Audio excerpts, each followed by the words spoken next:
graça e paz, que você possa ser encontrado bem disposto, se sentindo uma pessoa amada, uma pessoa por quem Jesus Cristo morreu naquela cruz, uma pessoa a quem Jesus Cristo salva, né? E hoje eu quero compartilhar com você um trechinho desse devocional do Spurgeon.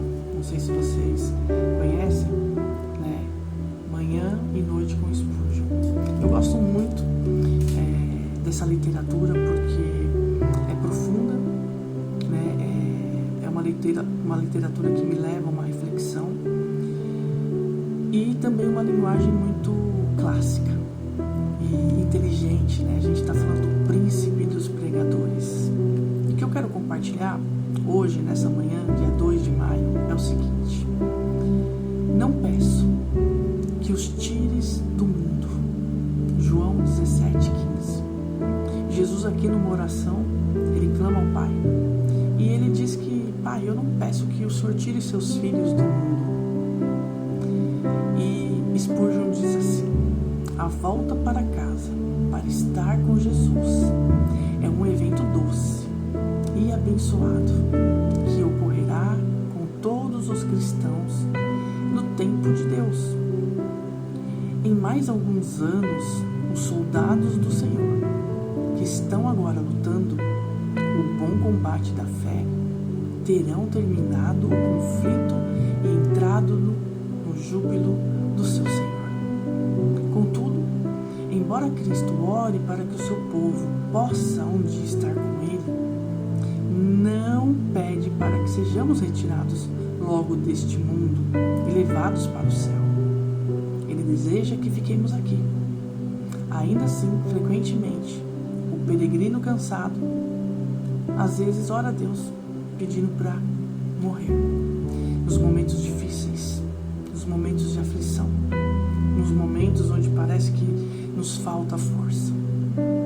Eu queria meditar sobre isso porque Jesus, ele não tem a intenção, né, de antecipar as coisas, de nos matar antes do tempo, de nos levar aos céus antes do tempo. O que eu aprendo aqui é que no mundo tereis aflições, mas Cristo já venceu o mundo. Ele entregou o seu Espírito, ele rendeu o seu Espírito ao Pai, para que pudéssemos suportar todas as aflições, todas essas maldades que o mundo apresenta dia a dia. E nisso nós vemos o amor do Pai, a sua misericórdia, o seu cuidado. Quando Jesus ora e diz: eu não peço que o Senhor tire eles do mundo. E nós, como cristãos, devemos entender qual é o bom combate da nossa fé, que é continuar crendo em Cristo, que é continuar nessa missão de fazermos a diferença, para que o Pai seja glorificado através de nós.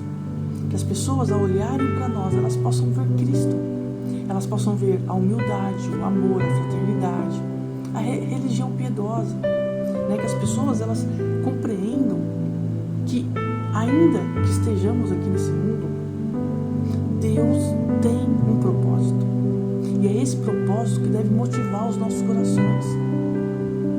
É o nosso culto racional para um Deus que deve ser glorificado pelos seus filhos. Porque quando a gente se cansa das batalhas, quando nós, até num momento de desespero, desejamos a morte, isso é covardia. Isso é não querer depender do Pai. Isso é querer resolver as coisas de uma maneira fast food, miojo de si. Por quê? Porque a gente não aguenta as dificuldades e logo a gente quer sumir do mundo. Só que nós não vamos sumir desse mundo. Deus não vai nos tirar fora de tempo dessas convivências, dessas situações, né, desses enganos que estão por aí cada vez mais sendo noticiados, né, infelizmente. Falsos pregadores se levantando, muita notícia, muita gente explorando, né, essas situações para ganhar like. Isso também eu considero errado, porque a gente não tem que atacar o pecado do outro para ficar bem visto na mídia. Nós temos que gastar o nosso tempo glorificando o nosso Pai, o nosso Deus, o nosso Jesus Cristo, o nosso Senhor e Salvador. Então que diante de tudo que está acontecendo hoje nessa humanidade, nesse mundo caído, que possamos tirar um tempo para meditarmos, para lermos as Escrituras e pensarmos: é o cumprimento das Escrituras isso? Sim, é o cumprimento das Escrituras. É a palavra de Deus poderosa e eterna se cumprindo. E Jesus sabia que esse tempo chegaria. Por isso ele ora ao Pai e diz: não peço que os tires do mundo, mas que, estando aqui no mundo, nós possamos ser imitadores de Cristo. Que nós possamos gastar o nosso tempo, a nossa vida, edificando outras pessoas, né? Falando dessa palavra maravilhosa, ao invés de perdermos tempos com tantas outras coisas. Falar mal do outro, criticar, evidenciar o pecado, o que o outro faz de errado, isso não vai nos levar a nada.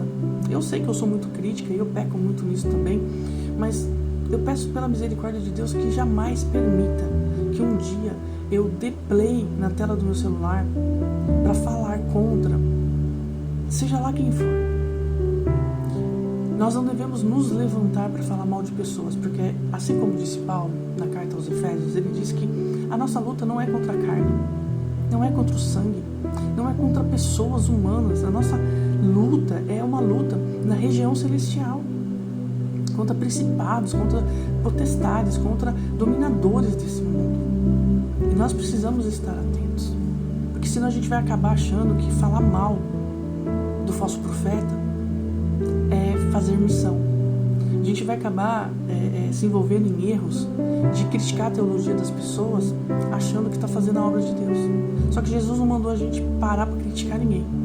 Sim, devemos ter discernimento e exortarmos, né? E pregarmos a verdade. Mas quando a gente se dispõe a falar a verdade, a mentira cai por terra. A gente não precisa indicar o pecador e o pecado daquela pessoa, né? Porque se eu estou dizendo que a parede é preta, e de fato ela é preta, todo mundo que falar que é verde, azul, amarela, branca, estará mentindo. Então eu só preciso dizer que a parede é preta. Entende? E a verdade vai prevalecer. Nós possamos nos encorajar, né? Que nós possamos não nos distrairmos tanto com tantas coisas que estão por aí, porque ainda estamos no mundo, mas não somos desse mundo. Esse mundo não pode nos corromper. Esse mundo não pode nos atrair. Não pode ser o alvo do nosso amor. Não pode ser o alvo da nossa cobiça. Se temos que cobiçar algo, se temos que ser gananciosos, que seja pelo reino, em favor do reino. E se temos o desejo de ganhar muita coisa nesse mundo, que seja ganhar vidas, que seja acrescentar almas para Deus. Esse é o propósito. E que possamos então sermos servos fiéis, mordomos, aprovados, né, que manejam bem as Escrituras, que falam da parte do Senhor com ousadia, sem precisar criticar e condenar e censurar. Ainda que façamos isso na nossa consciência, né, no nosso discernimento cristão, mas não precisamos, né, pisar cana amassada e nem chutar cachorro morto, não é? Então que sejamos mais piedosos, que sejamos mais amorosos, que sejamos mais fraternos.